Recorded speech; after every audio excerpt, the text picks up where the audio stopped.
ಕರಿಬಸಯ್ಯನವರು ರಂಗಭೂಮಿಯಿಂದ ಬಂದು ಕನ್ನಡ ಸಿನಿಮಾ ರಂಗದಲ್ಲಿ ಹಾಸ್ಯ ನಟನಾಗಿ ಪ್ರೇಕ್ಷಕರನ್ನು ನಗೆ ಅಲೆಯಲ್ಲಿ ತೇಲುವಂತೆ ಮಾಡಿದಂತಹ ಕರಿಬಸಯ್ಯನವರ ಜೀವನದಲ್ಲಿ ಹಲವಾರು ನೋವುಗಳನ್ನು ಕಷ್ಟಗಳನ್ನು ಅನುಭವಿಸಿದರು. ತನ್ನ ಪ್ರೀತಿಯ ಮಗಳ ಆತ್ಮಹತ್ಯೆಯಿಂದ ಬಹಳ ಮನನೊಂದಿದಂತಹ ಕರಿಬಸಯ್ಯನವರು ಅಕಾಲಿಕ ಮರಣವನ್ನು ಹೊಂದುತ್ತಾರೆ. ಕರಿಬಸಯ್ಯನವರ ಸಂಪೂರ್ಣ ಮಾಹಿತಿಯನ್ನು ಇಂದಿನ ಈ ವಿಡಿಯೋದಲ್ಲಿ ನೋಡೋಣ ಬನ್ನಿ. ಅದನ್ನ ನೋಡೋಕ್ಕೂ ಫಸ್ಟ್ ನೀವಿನ್ನ ನನ್ನ ಚಾನೆಲ್ ನ ಸಬ್ಸ್ಕ್ರೈಬ್ ಮಾಡಿದಂದ್ರೆ ದಯವಿಟ್ಟು ಸಬ್ಸ್ಕ್ರೈಬ್ ಮಾಡ್ಕೊಳ್ಳಿ. ಹಾಗೆ ಮರಿದೇನೆ ಒಂದು ಲೈಕ್ ಅಂಡ್ ಶೇರ್ ಅನ್ನೋದನ್ನ ಮಾಡಿ. ನೀವು ಮಾಡುವಂತಹ ಪ್ರತಿಯೊಂದು ಲೈಕ್ ಇಂದ ಈ ವಿಡಿಯೋ ಇನ್ನೂ ಬಹಳ ಜನರಿಗೆ ಹೋಗಿ ಸೇರಲು ಸಹಾಯವಾಗುತ್ತದೆ.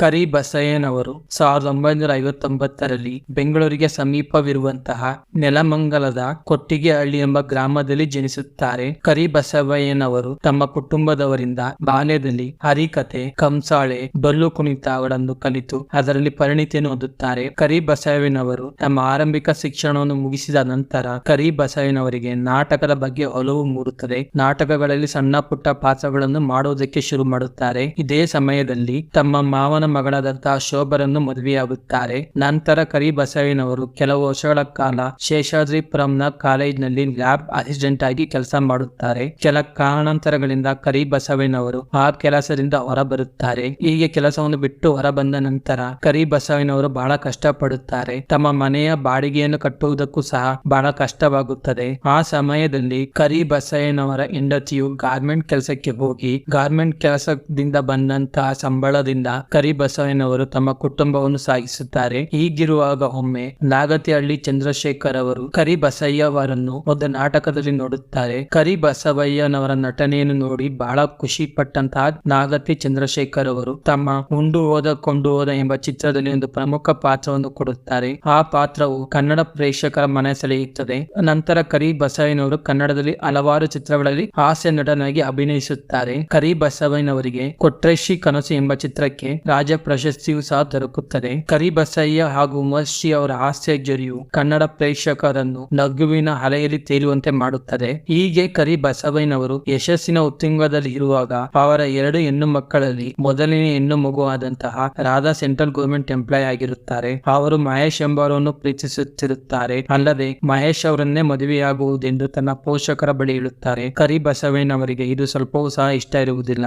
ಆದರೆ ಕೊನೆಗೆ ತನ್ನ ಮಗಳ ಆಸೆಗೆ ವಿರುದ್ಧ ಬರಬಾರದೆಂದು ಭಾವಿಸಿ ಕರಿಬಸವಯ್ಯನವರು ರಾಧಾಳನ್ನು ಮಹೇಶ್ ಅವರೊಂದಿಗೆ ಮದುವೆಯನ್ನು ಮಾಡುತ್ತಾರೆ. ರಾಧಾ ಹಾಗೂ ಮಹೇಶ್ ಅವರು ಮದುವೆಯಾಗಿ 4-5 ವರ್ಷಗಳು ಕಳೆದರೂ ಸಹ ಅವರಿಗೆ ಮಕ್ಕಳಾಗಿರುವುದಿಲ್ಲ. ಅಲ್ಲದೆ ಅವರ ಕುಟುಂಬದಲ್ಲಿ ಸಣ್ಣ ಪುಟ್ಟ ಜಗಳಗಳು ನಡೆಯುತ್ತಿರುತ್ತದೆ. ಇದು ಕರಿಬಸವಯ್ಯನವರಿಗೂ ಸಹ ತಿಳಿದಿರುತ್ತದೆ. ಸಂಸಾರ ಎಂದ ಮೇಲೆ ಗಂಡ ಹೆಂಡತಿಯ ಮಧ್ಯೆ ಸಣ್ಣ ಪುಟ್ಟ ಜಗಳಗಳು ಬರುವುದು ಸಾಮಾನ್ಯ ಎಂದು ಭಾವಿಸಿರುತ್ತಾರೆ. ಆದರೆ ಒಂದು ದಿನ ಕರಿಬಸವಯ್ಯನವರಿಗೆ ತನ್ನ ಪ್ರೀತಿಯ ಮಗಳು ನೇಣಿಗೆ ಶರಣಾದಳು ಎಂಬ ಮಾಹಿತಿಯು ಬರುತ್ತದೆ. ಇದು ಕರಿಬಸವಯ್ಯನವರಿಗೆ ಆಘಾತವಾದಂತಹ ಸುದ್ದಿಯಾಗಿರುತ್ತದೆ. ಪೋಸ್ಟ್ ಮಾರ್ಟಮ್ ರಿಪೋರ್ಟ್ ನಲ್ಲೂ ಸಹ ಇದು ಆತ್ಮಹತ್ಯೆ ಎಂದು ಬರುತ್ತದೆ. ಆದರೆ ಪೊಲೀಸ್ ವಿಚಾರಣೆಯಲ್ಲಿ ಕರಿಬಸಯ್ಯನವರ ಮಗಳಾದ ರಾಧಾಳಿಗೆ ತನ್ನ ಗಂಡನಿಂದ ಹಣ ಬೇಕೆಂದು ಕಿರುಕುಳ ಕೊಡುತ್ತಿದ್ದಂತಹ ಮಾಹಿತಿಯು ಪೊಲೀಸ್ ವಿಚಾರಣೆ ಮೂಲಕ ಹೊರಬರುತ್ತದೆ. ನಂತರ ಕರಿಬಸಯ್ಯನವರು ಚಿತ್ರಗಳಲ್ಲಿ ಅಭಿನಯಿಸುವುದನ್ನು ಕಡಿಮೆ ಮಾಡಿಕೊಡುತ್ತಾರೆ. ಕರಿಬಸಯ್ಯನವರು ಒಂದು ದಿನ ಬ್ರೇಕಿಂಗ್ ನ್ಯೂಸ್ ಎಂಬ ಚಿತ್ರದ ಚಿತ್ರೀಕರಣವನ್ನು ಮುಗಿಸಿ ತಮ್ಮ ಆತ್ಮೀಯರ ಮನೆಯಲ್ಲಿ ನಡೆಯುತ್ತಿದ್ದಂತಹ ನಾಮಕರಣಕ್ಕೆ ತಡವಾಗಿ ತಮ್ಮ ಸ್ಯಾಂಟ್ರೋ ಕಾರ್ ನಲ್ಲಿ ಹೋಗುತ್ತಾರೆ.